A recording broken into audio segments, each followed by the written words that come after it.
Are we on? I think we're on. I gotta hide Davide for a sec. 1 sec.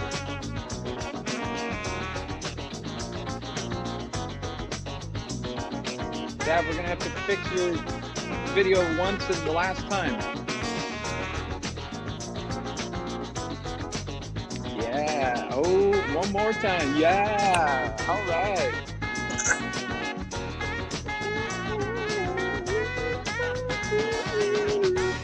We're live. Shutting down. Hello. And welcome Yes, to the hello. Dan and Jamie Show. And We are Davide. good.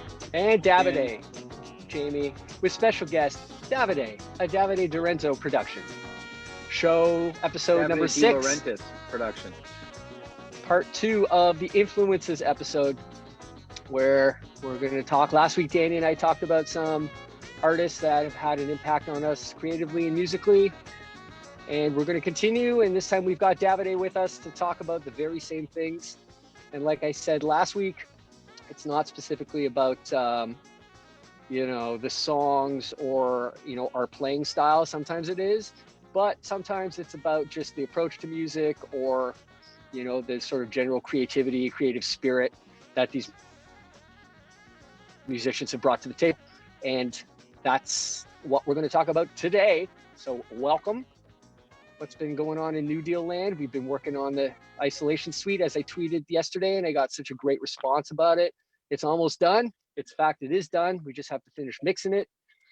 So we're looking forward to bringing that out and laying it out upon you all. Don't know when, soon though, hopefully before we all get out of self-isolation. So usually we start with some questions, and I was, I had my list of Davide questions that we could have asked, but I can't get to them now. But I do have some other questions here, which I'm going to run and get because they're just over there. Dan, you have any questions in front of you that you want to ask? Back in a second. I got a question. Is our perfect, beautiful graphic not in the right setup? I mean, is that could really compromise? Not right. No, I'm in the bottom. Baby's in the corner. Okay, I'm going to fire myself out of this. You guys, you talk amongst yourselves because it's important. Hi, Jim. Questions. Well, let's see. Davide. Yes. Somebody wants to know, why don't you tell us, is that any better? No, I'm still, I don't know. Let's see. You're going to fire you out. Now we're all the way out. We got to put. We're all the way out. I gotta put Davide in the corner, and now I gotta put Jamie in the corner, just the way I like it. Yeah. And then I'm gonna put Jamie back, and yeah. How about now? Are we good? And now Davide. Aesthetics are important. It's really important. Yeah. There it is. Dreams do come true. There it is. All right, let's get this party started. So one of the questions I have here, Davide, you've traveled the world as a musician, and you've seen your share. Have you ever been to me? Yeah, right. Or you. Somebody here wants to know, what has been your most memorable concert out of all the, I'd say, thousands of concerts that you've played? Maybe is a beautiful venue or a most memorable experience, or something like that. What sticks out in your mind as something that you think back on going, yes, this is why I'm doing what I do, and this is why I'm here? There are a number of them, to be honest with you. But if I had to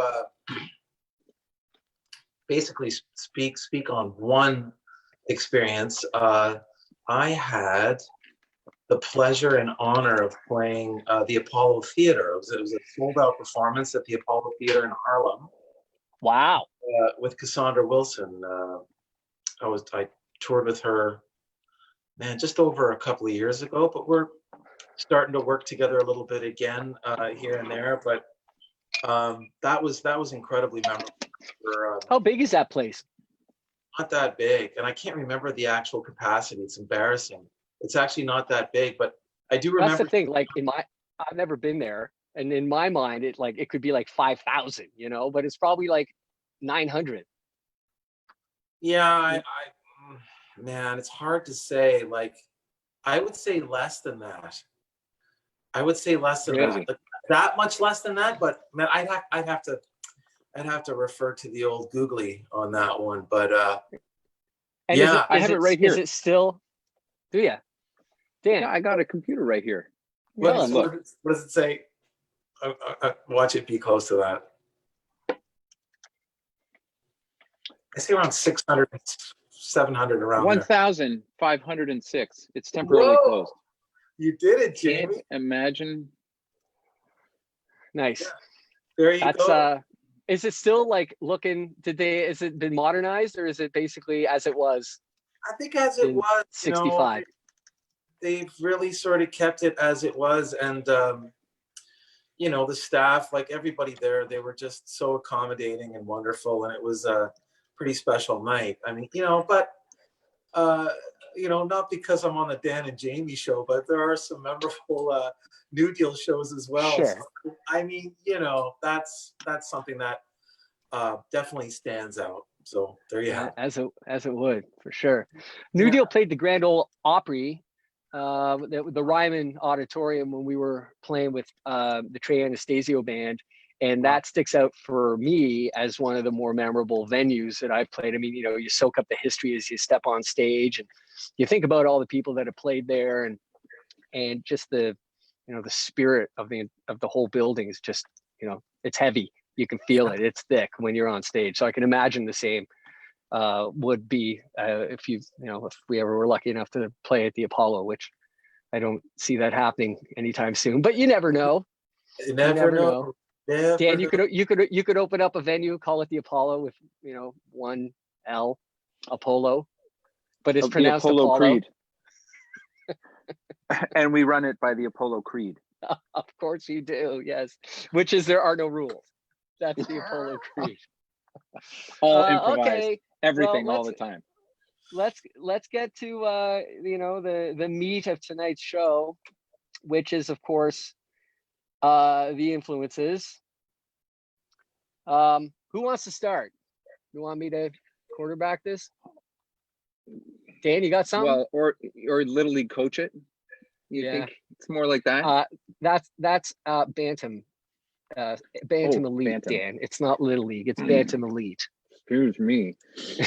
Well, if I recall, where we left off was, I think we'd actually just trod all of your influences up to the time that I left it at, which was like, and the transformative moment for me when I heard the Orb Little Fluffy Clouds, and then it was like next week we'll get into, but we skipped probably. Well, but a lot of your, no, but it's a journey, man. It's not a destination. A lot of your influences are the same as mine. I mean, like, we spent a lot of our musical youth, not the band.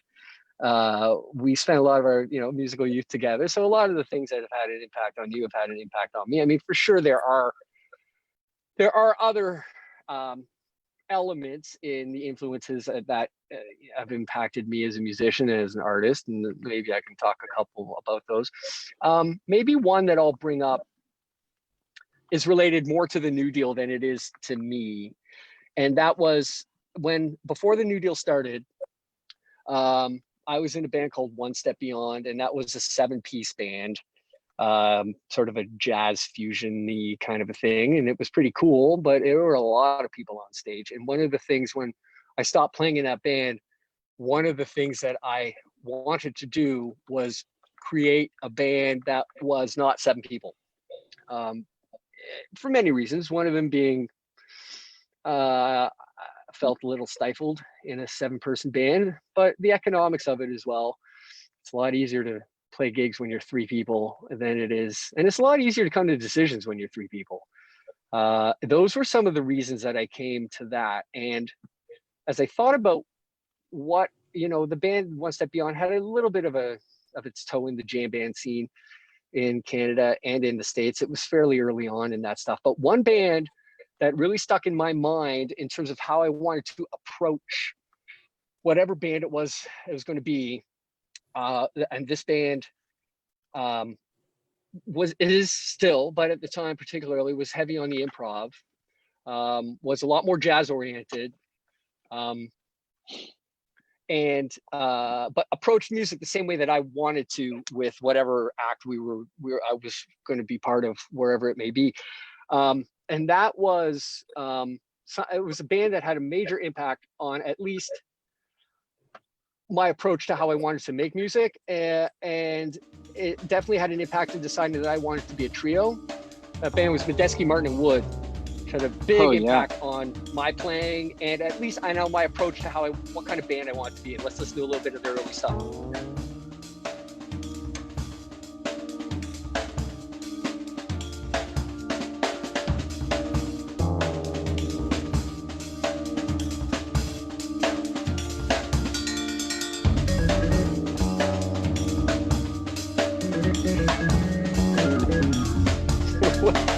Nice key. Keys, simultaneous keys. Key of jazz. Key of jazz. Yeah.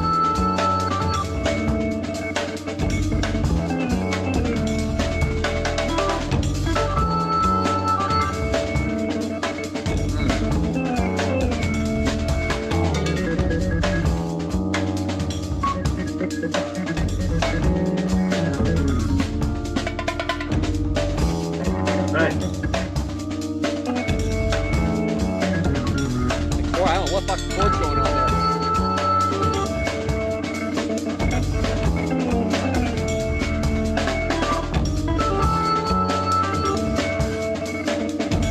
This is the head, by the way. Came back to it.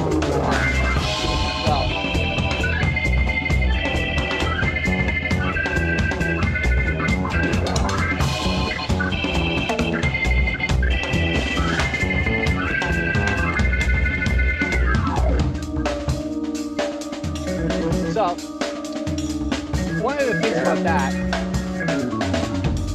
like this, when I would listen to these guys and I would hear this kind of stuff, I mean, sure, there's a lot of jazz stuff going on, but the approach and the energy and the attitude,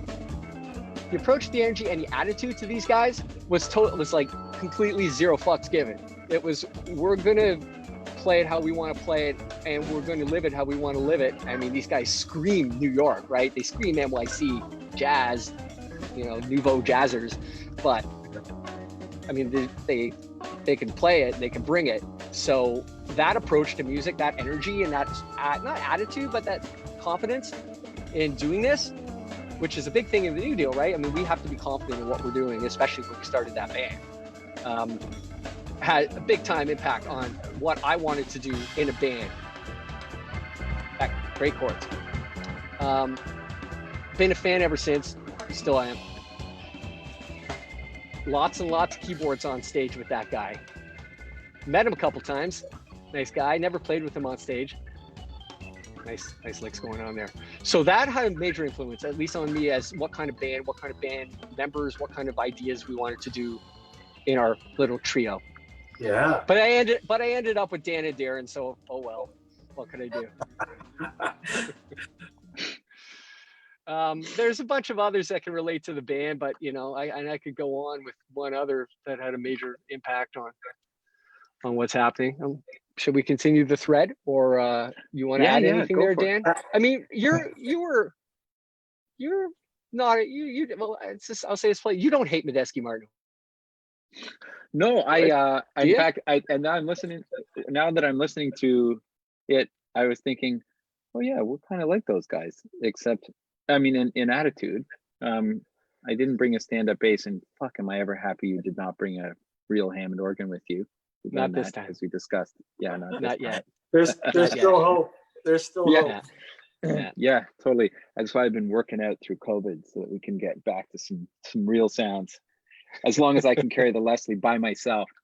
As you know, but I think the attitude is good. And I know what you mean about a trio. Like, in fact, again, it's kind of hard to figure out where I would draw the line, let's say, between music that I just love and influenced me, and music that, like, directly informed the New Deal. And to be honest, there's probably no line between it. When I think of once you've been in a three-way, with the quote Aaron Megner. Let's keep this to the band, Dan. Yeah, the trio thing is an amazing. It's an amazing way of communicating. Like I think of I listen to that band. If you listen to that Medeski track and you added one more person like doing what they want or being outside or whatever, it could fall very quickly into like chaos. And that sounds organized in a way that because there's enough room in the let's say the thirds of the space for people to do some pretty wacky things. And certainly that's been my experience in the New Deal. I think of the Police, for example, which I was going to put like 20 Police songs up here, and then thought it's almost like too obvious. But if you think of the energy of a three-piece, Rush would be the same thing. I think if you've played in a three-piece for a long time, you begin to see it's almost like you see the symbols everywhere in three pieces of why it's in a way an ideal way to play. And certainly with us, we get we both at the same time we get a lot of room to like step outside of the, let's say, the kind of traditional role of our instruments, and at the same time have some very big shoes to fill very quickly in the event that one of us steps outside of our traditional role. You know what I mean? Yeah. And that's a really on the edge kind of place to be. But I think in any case, it creates the opportunity for and demands stretching what you might otherwise say like the traditional role of the instrument would be. And certainly that's been my experience in playing bass. Mm-hmm. And I never listened. That's the longest I've ever listened to Medeski Martin with. Yeah, they're not bad, man. I like those guys. Me too, actually. Yeah. Well, someone here is asking if Davide, you had ever really sort of been into anything from MMW, if you were into Billy Martin or, I think you probably share a lot of the same influences, Oh man, I'm a fan in the sense that I remember being, sort of on the festival circuit, the jazz festival circuit over the years, and inevitably, either they were sort of playing the stage over or the next night or the night that we were arriving. So there was always a bunch of hype about them. And a very dear friend of mine used to teach the drummer, is it Billy Martin? Is that his name? Yeah. Billy Martin. And, spoke really highly of him as well. So Billy Martin took drum lessons? Yeah, he did. Yeah. I mean, whoa. They're all fantastic musicians. And truthfully, I haven't checked them out, in a serious way. I should, but I definitely have a lot of respect for them, without a doubt. Yeah, the interplay between those guys is huge, right? It's just the relationship that the three of them have together, which was another part of, that had an impact on me before the New Deal. Was like, I want to play in something where all three members have an immediate impact, not specifically playing, their parts as much as feeding off of what is happening in the moment, which is how we operate the New Deal. So it's the same sort of thing. I mean, they're way more in the jazz vein than we are, but at the same time, improv is improv, and however you approach it, right? And so from that respect, the New Deal definitely shares a sort of similar musical aim and a musical goal as MMW. That's right. And another band that was very, very influential on the New Deal in terms of, well, it's weird to say because two of the three guys in the original band and two of the three guys in this band don't like him at all, but we'd be missing something big if I didn't at least talk about, from my perspective, the influence of a band like Phish on my musical approach. Now, I was a big Phish fan for a long time, going to school in Montreal in the early to mid 90s. I mean, they were coming out from Vermont, so there was a lot of opportunities to see them play, especially in smaller venues. And I did. And that in and of itself, forget the scene, the ability to write these thorough composed bits of music and then immediately go off on this improvisational tangent. Again, talk about zero fucks given. I mean, people take it for granted now, 20 plus 25 years in, 30 years in, that, you know, that's what they do. But at the time when they were doing it really early on, it was not considered it wasn't your path to easy street as a band, you know. And you know, I'll play a little bit of a song here from the early bit from the OG Fish that had an impact on what kind of music I wanted to play. This was a favorite of mine at the time, and it still is. This is a song called Stash, and there are a number of reasons why I love this song. One being that no part is ever the same twice. It's completely written out until they jam it out at the end. We won't get as far as the jam. I know the song really well because we listen to it a lot in our band because you played it all the time. One of my favorites. I don't know, you gotta have balls. These are like big band heads. These are big band chords, these are big band melodies. Yeah. And a rock band's playing.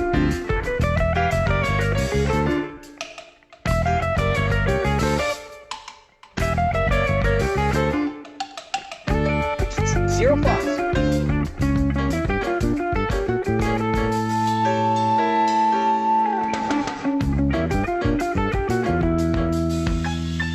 I think I remember how to play this.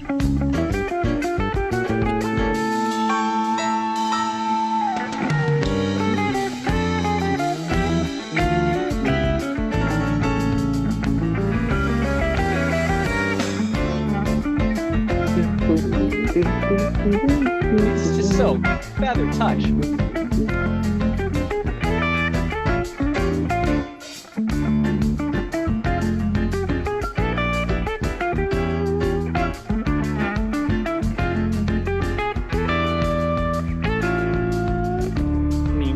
So I'm going to bring it down for a bit. So let's talk about the fact that that was almost 2 minutes before any vocals came in, which, you know, nowadays we consider that to be short or whatever. But at the time with these guys, you got 2 minutes. That was the intro to the song, right?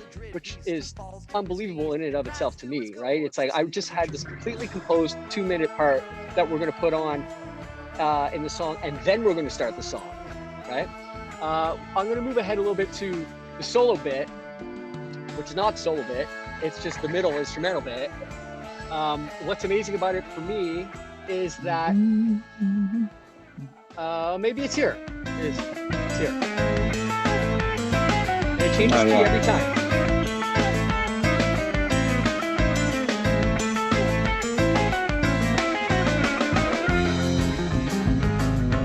Key change.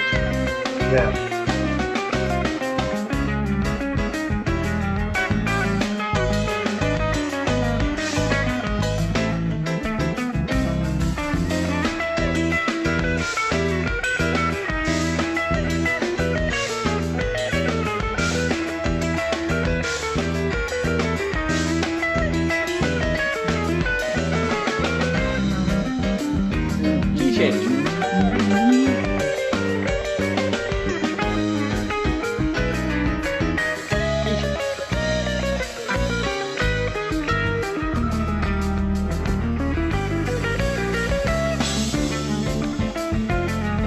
Change is back. So awesome, right? Like I listened to this. I remember listening to this one of the first times I heard it, and was thinking to myself, man, like, how do you do that? How do you come up with that? And how do you do it over and over and over and come up with these just incredible songs? And it's still going instrumentally. The melody and the chord progression is so strong. Underrated. I mean, it's a popular song and all that, but I don't know. Maybe they do because I'm out of touch with the Fish community nowadays. But I don't know if everybody realizes just what a wonderful composition that is, right? I mean, they get the jam band tag, obviously. They're the biggest jam band in the world, but I don't know how many people realize the compositional strength of a lot of the earlier, I mean, the first 5 Phish albums are like that. And that had a major impact. But one of the main things that Phish had an impact and an influence on the New Deal was that when we recorded This Is Live, was our first show, and we decided to become a band, and we decided to turn that into a CD, a release. One of the things I did, because I was on the early Phish bulletin boards and Phish message groups, was I posted that I had a CD of my new band, and that if you wanted to hear it, I will send it to you in the days of mail. And if you like it, if you don't like it, then I ask that you just give it to somebody else. And if you do like it, then I ask that you record it on a CD or a tape and give it to somebody else. And the whole community, I mean, this was not news to them. They were all about tape trading and music sharing. And they were the original music sharing service, I guess. And so I just sent out about 60 or 70 CDs to various Phish fans across mostly the northeastern United States. Most of the people loved it, and all of the people copied it and gave it to other fans. And that was the first sort of grassroots element of the New Deal, to the point where when we showed up in places like Eugene, Oregon for our first set of shows, there'd be like 300, 400 people there. And there was no press, right? I mean, we weren't getting articles in the papers. It was just about the word of mouth about a band like Phish being able to help solidify grassroots movements for bands like us. And we don't sound like Phish, but the approach and the ethos is the same, the idea of just putting it out there without a net. So that was a huge influence, at least for me, in terms of approach for bands and for music. And I was definitely a big fanboy for a long time of that band. Oh, I believe it. Yeah, the haircut to match it, kind of too. Your hair was really appropriate. The whole look was good. Well, I at the time I had a beard. It was about the best. Yeah. I mean, it was the best I could do. I wish we could just like, what do you? Yeah, I mean, and some on the sides. I got lots of beard shots. It's about the close I forget. So that's my story for the moment, at least New Deal related. What else have you got there, Danny? You got anything for us? Well, can you dial something up? Yeah. Because it actually is relevant to a question that was posted here by where is it? Gino Valenzuela. Gino, you have an awesome name. So Gino asks, what's your take on Billy Cobham? This kind of has that fusion sound to it. He was talking about one of the tracks played earlier. And if I think I'm right, it's a Massive Attack song called Safe from Harm. And this is a Billy Cobham groove that they made like their seminal badass record from. This record was from 1991. And there's a theme, I think, to the stuff that I brought to this in terms of stuff that I feel really influenced the New Deal, which are these like hypnotic bass lines. And this is I think actually a sample of a Billy Cobham record. If not, it was replayed. But this band continues to blow my mind all the time. I actually got to see them last year, and I mean, I could put 5 songs on here that I just think are amazing of theirs. But this was a mood and an energy that I had never heard in my life before, with an ostinato bass line over a looped drum sample, but I think the bass is sampled too, obviously. And one thing I really liked about this band is the vocal melodies that Massive Attack has. We could talk about Protection, Teardrop, and all these records. Just what they could do over an ostinato bass line, and the hypnosis effect when you're maybe a little, you walk into a club and somehow you're feeling high on life. This really works. But if I could write bass lines like this that last, they're like sticky for 5 minutes like this, man.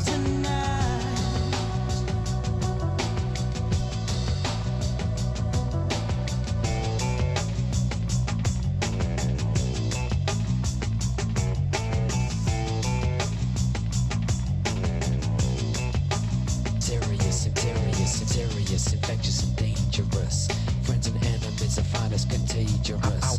I was looking back to see if you were looking back at me, to see me looking back at you.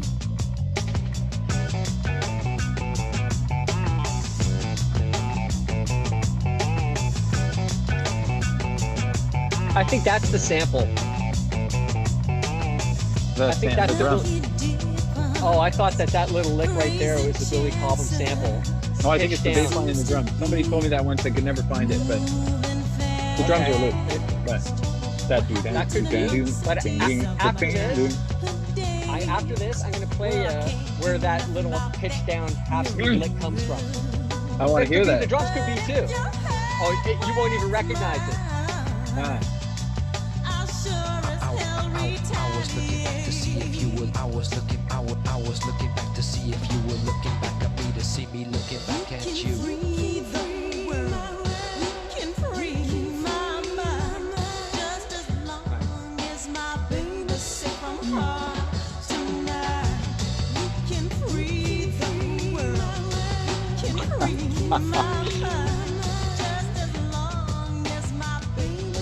Okay, so I think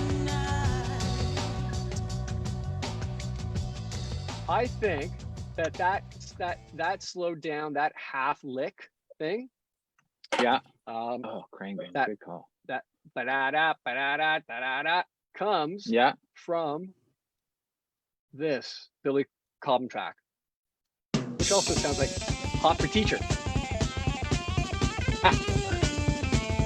This is completely Hot for Teacher. No kidding. Even with that push halfway through, everything. So Jan Hammer is the lick. That was the lick. Mini mode. I love this.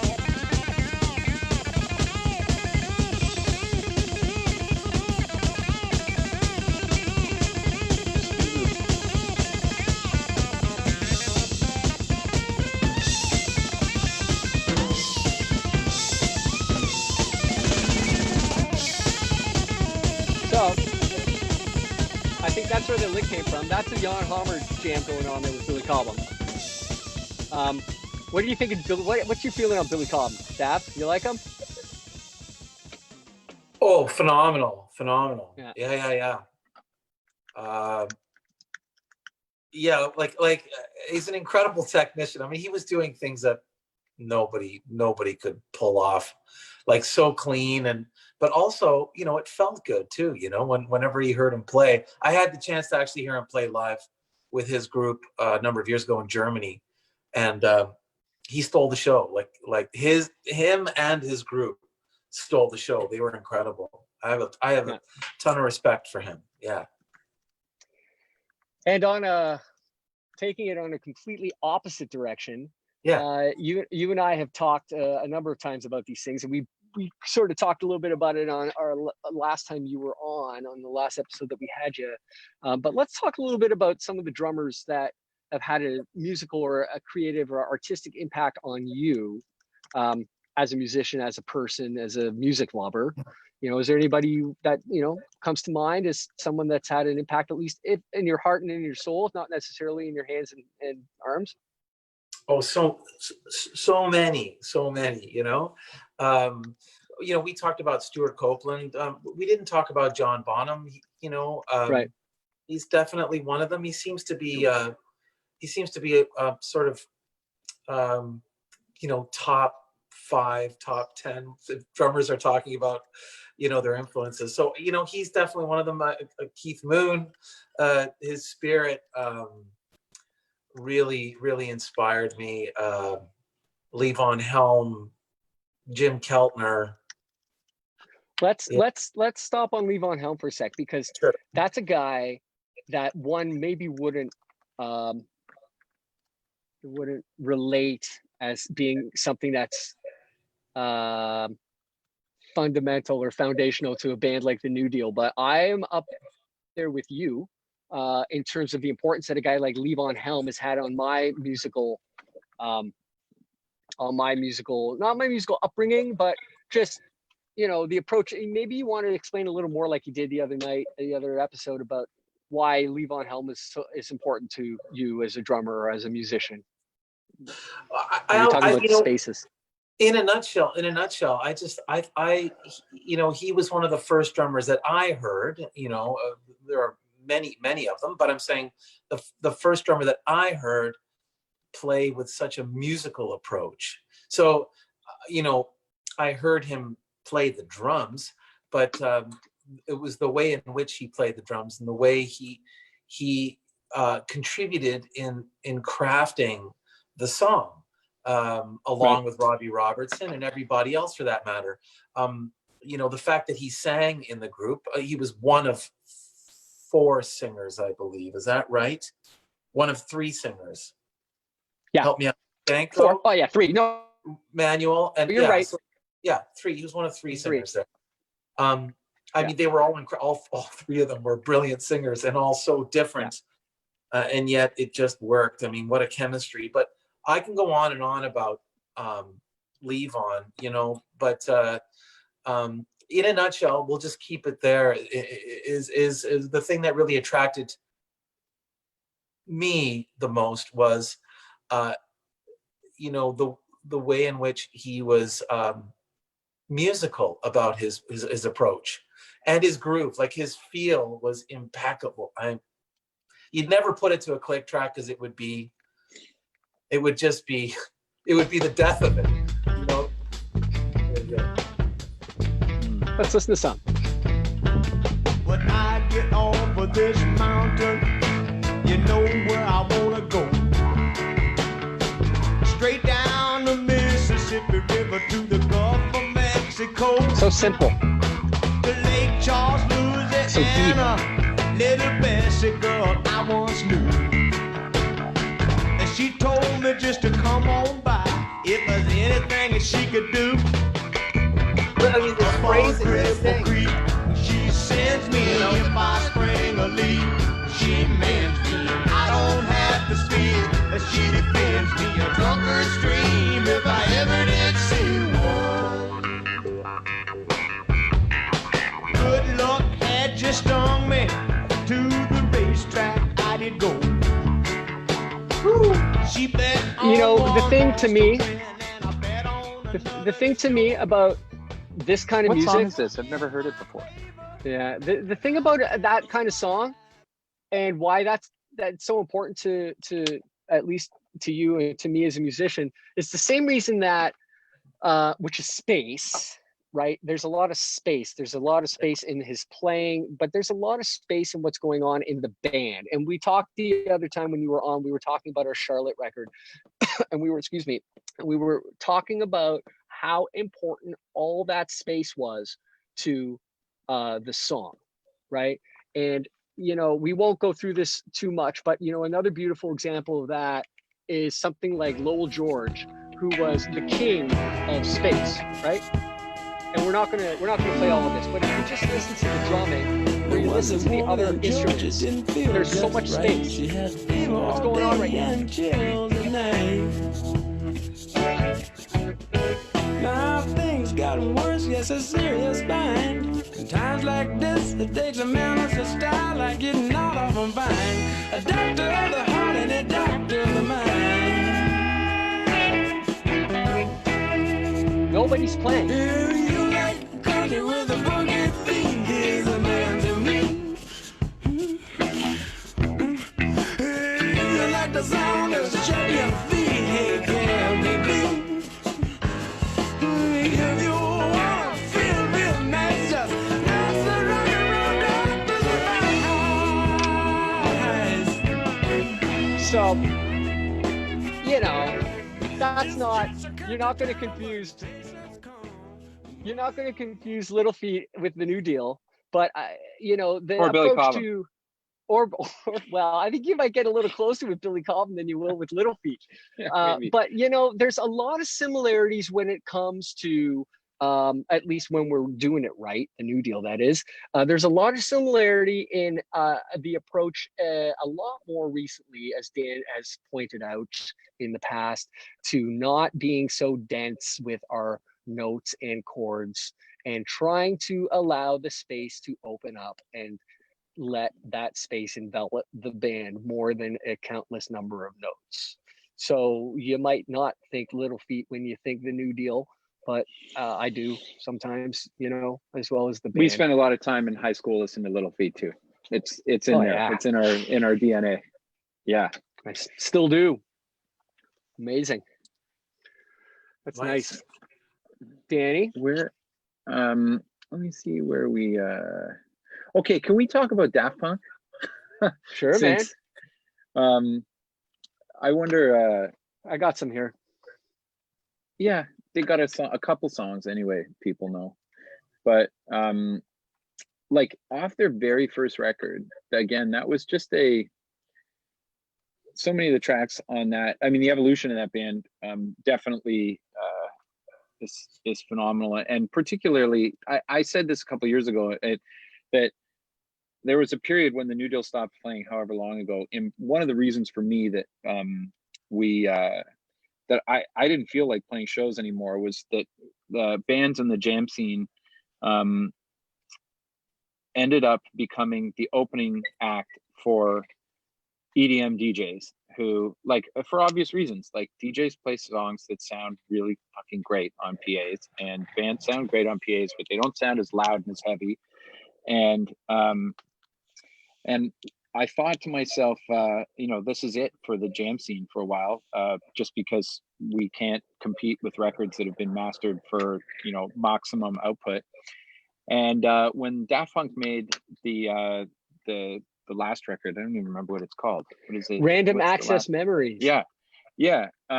I actually, do you remember I phoned you and I was I do. like, if this is remember. what the kings of EDM are doing right now, this tells me that, like, that they're signaling a return to valuing live performance and live playing. And boy, did they ever. I mean, they got like the best players and, you know, that they could playing on that record.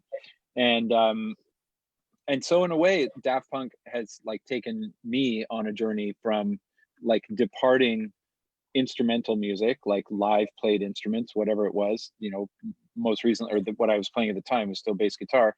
And then Daft Punk comes along and makes this incredible music that is like so sampley, choppy, with a couple of really simple hooks on it that are, again, things that we tried to emulate with, like Gone, Gone, Gone, for example, is a Daft Punk influenced song, at least in terms of that head and like those kind of distorted chords or whatever. And then kind of brought us back around the other side and reminded us of like the beauty of performance and arrangement and also beautifully recorded instruments. But at the beginning, what was the song that I put in our list here for? You got a couple. I have Defunct. Yeah. Let's just listen to Defunct for a little bit. Yeah, and then I want to listen to the first song off the same record, because the theme of tonight's show might be Zero Fucks Given, because these guys, they were not concerned about whether or not they were cool. I mean, you look at the album cover, and if you look at the sleeve of that album, they have like what they've listed in there are their influences as musicians. Oh, very topical, the influence episode. But they've got Kiss posters and they've got like Cheap Trick buttons and shit like that. And it was them saying, we were raised on rock and roll, and that has definitely influenced the kind of music that they were making. And you know, I was raised on the same stuff. The police are shutting down the party.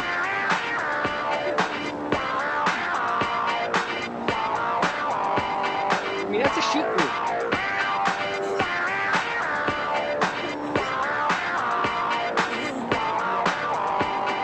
It's something that's even as simple as the programming of this beat.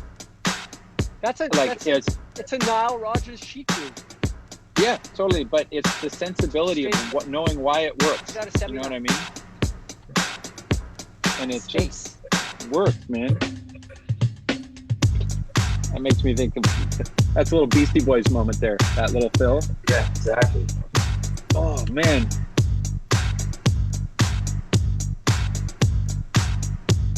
Love Patience. it. Yeah.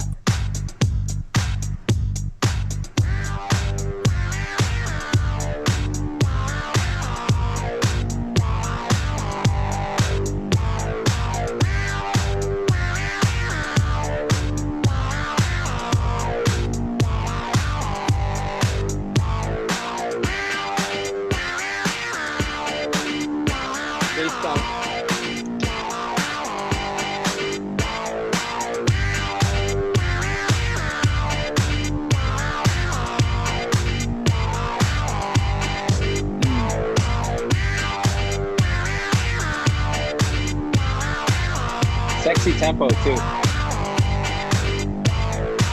No drum fill.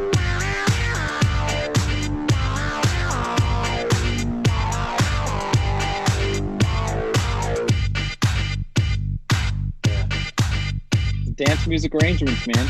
Take it away. Put it back.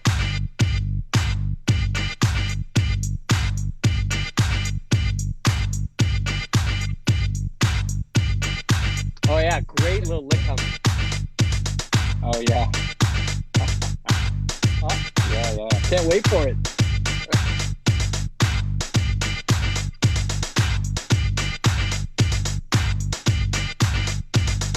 What's cool too is their audience, us, we're learning along with them.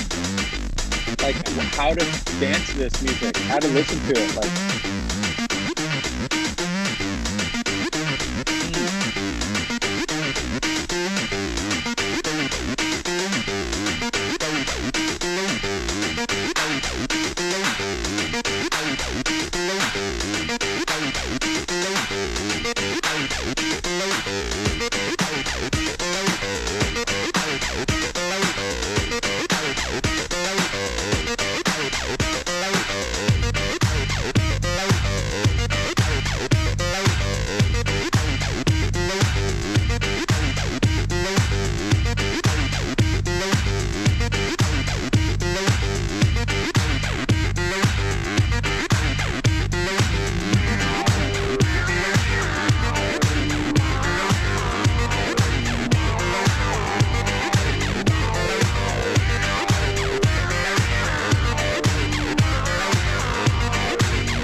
They Are the Kings.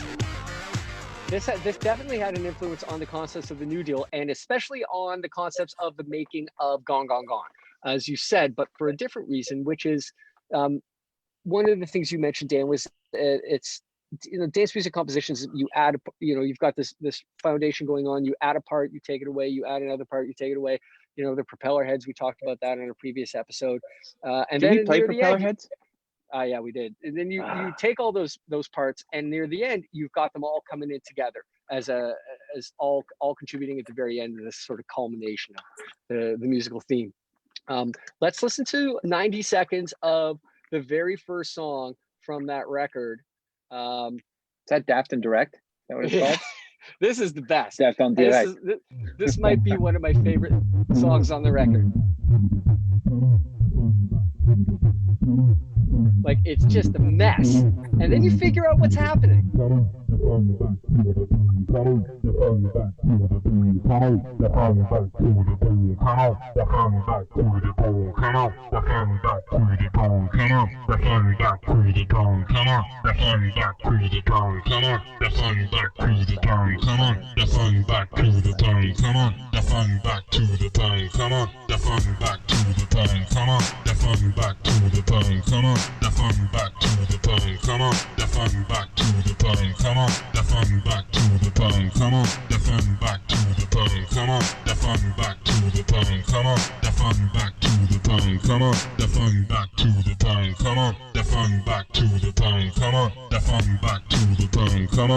It goes on like this, you know. They add some bits here and there that are really cool. Another kick.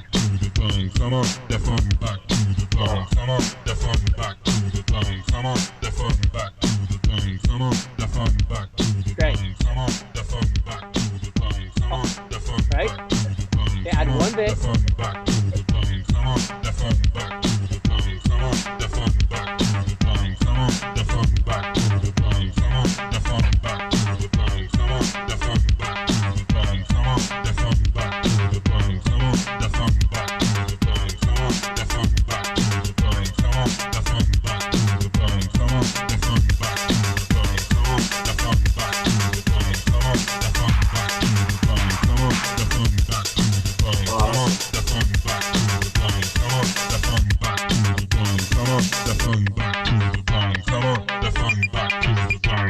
It's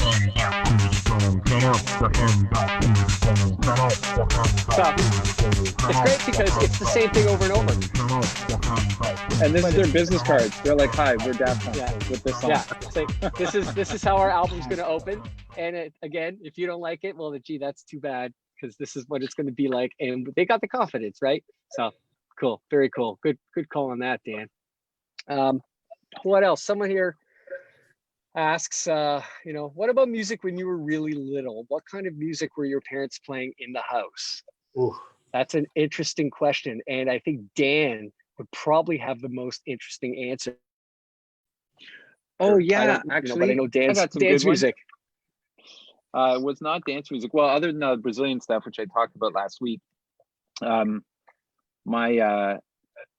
dad, actually, who's the Brazilian, knows that music, but he it was never his favorite. My dad is an amateur opera singer. He's a doctor, but he wanted to be an opera singer. So I listened to a lot of opera around my dad, and then he got into musicals. So I memorized every note of like West Side Story and the Phantom of the Opera. That wasn't quite a favorite. And then so my mom, the Canadian, listened to the Brazilian records, and my dad in Brazil listened to opera. And we had 5 Beatles records and a Joe Cocker record. And then my aunt was like, enough of this, all you do is listen to Beatles. And so she gave me an ELO tape, and then a Men at Work record, and then a Police record. And that's pretty much all I listened to until I moved to university. Wow. But and some classical music for the violin. Bach double violin concerto in D minor. It's a big one. Could probably whistle all those parts right now at you. I which I'll remember spare you playing everybody that. from. Yeah. I remember that. How about you, That was a Davide? bit- What kind of music were you growing up with? Man, it was Italian folk. It was the same, classical, opera as well. But my parents were pretty hip too. Like they just they were.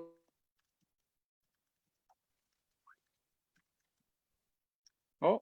They didn't really No. introduce us to the Beatles or anything like that, but it was much like Dan, it was my aunt, my father's youngest sister, he called her one day and said, "Do you have any music that's a little more contemporary?" And she said, "I have a couple of albums. Tell them to come over." So we went over, and she busted out Led Zeppelin 2 and said they might like this record. And so I would have been maybe 5 years old or 6 years old. So my brother and I, you guys know my brother, he's a couple years older. We wore that record out. And I remember like that, that was a game changer for me. I mean, it definitely, to this day, when I listen to it, it brings me back, because we used to wear headphones when we used to listen to these records.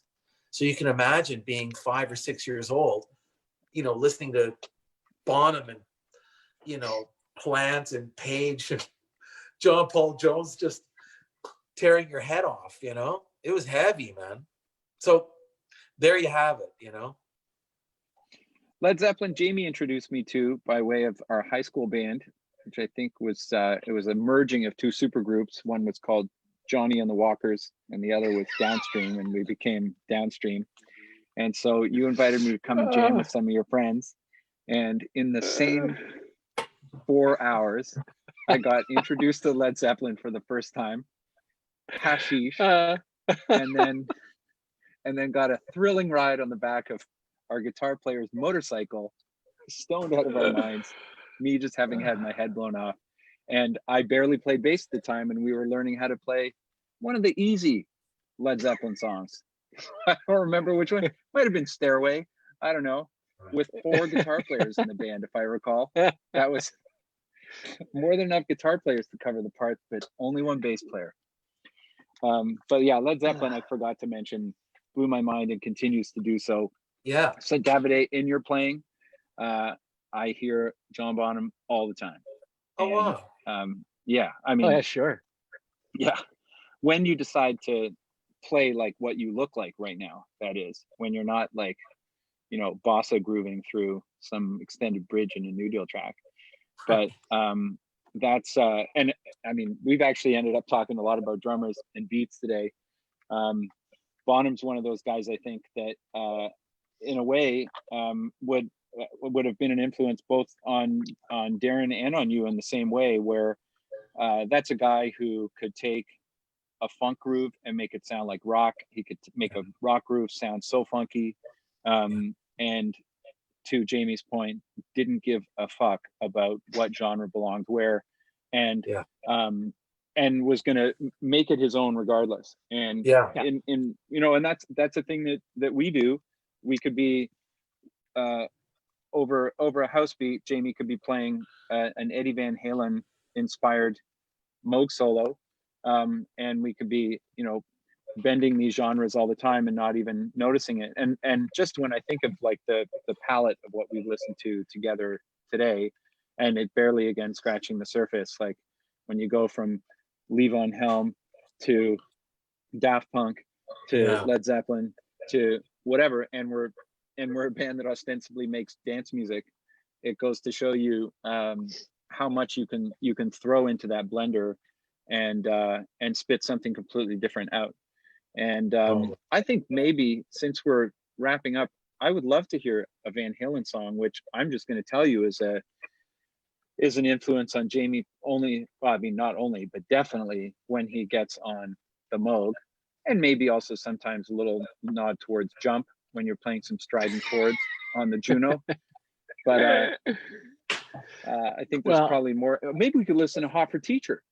Well, I may have that here, but Davide actually brought up a song when we were talking earlier that, you know, a Van Halen song that I also happen to love.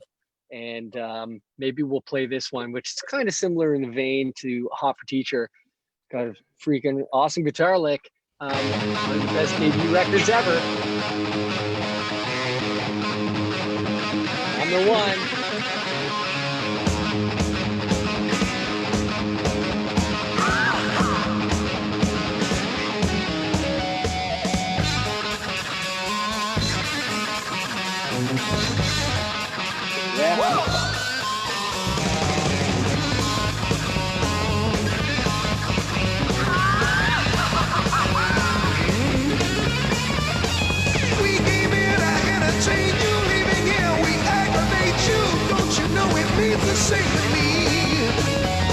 Classic Van Halen harmony. Come on, baby, show your love. Give it to me. I see a glow that fills this room. I see it growing out of you. Hear your message from above. I'm telling you. Show. Come on and show your love.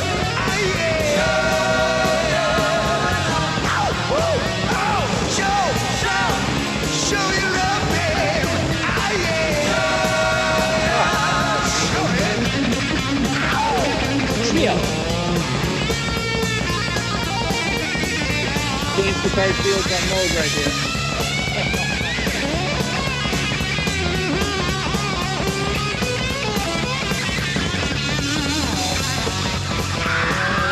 The coolest thing about that,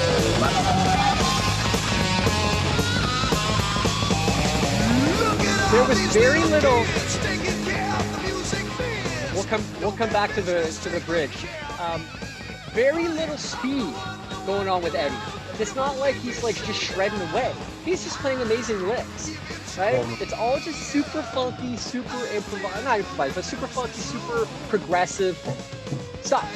There's a couple tapping bits in there, but if you listen to this song, there's not a lot of speed going on in what he's playing. He's just right. This is some more.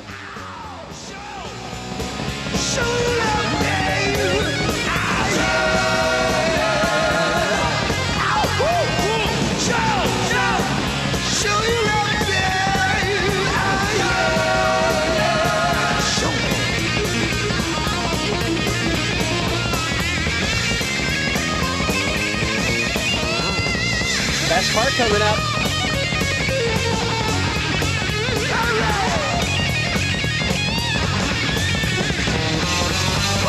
ba da shooby doo wah, ba ba da shooby doo wah, ba bum ba ba da shooby doo wah, ba bum ba ba da shooby doo doo wah, ba ba da shooby doo wah, ba bum ba ba da shooby doo doo wah, ba ba da shooby doo wah, ba bum ba ba da shooby doo wah.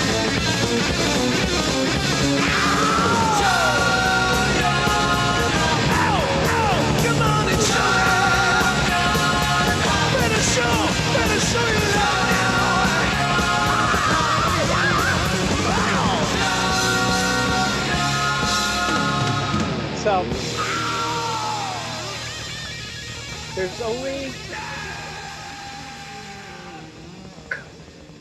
only one overdub. There's only one guitar overdub in that entire first record. Everything was done live. They would do it as a trio. They would do 1 or 2 takes, and if they didn't get it, then they would move on to something else. The only song that had an overdub was Jamie's Crying. Everything else done in their takes for their bed tracks. Eddie was soloing in the bed tracks too, which Right. is unbelievably ridiculous, but that's why they're great. I don't know. That was the first time I actually. Ooh. Yeah, what? No, I was This is gonna our, say this is that's our, it's our outro music. okay. Yeah? No, go. Tell us. No, That go. was the first time. That was You got actually the the first last time word. I ever heard swing in rock because I was I was a young kid, but that swung the pants out of me, man. Like it was just it really affected me in a heavy Where the way. kick drum is doing the swing. Dook dook dook dook dook dook Everything was swinging. Everything was so amazing. Yeah. Yeah. Anyway, yeah. Yeah. Great That's band. true. Great feel. That Nice to concludes see you episode. guys. That concludes part 2. Could be a Great part to 3 see of you, Influences Davide. coming up. Great to see you, Davide. Looking forward to laying out the isolation suite on everybody coming up soon. Thank you again, guys, for another amazing night. We'll Thank see you you. next week. Episode 7. We got some interesting guests coming up in the future. Episode 7 will be a nice special episode. And we'll catch you guys then. Take it easy. See you Bye, guys. everybody.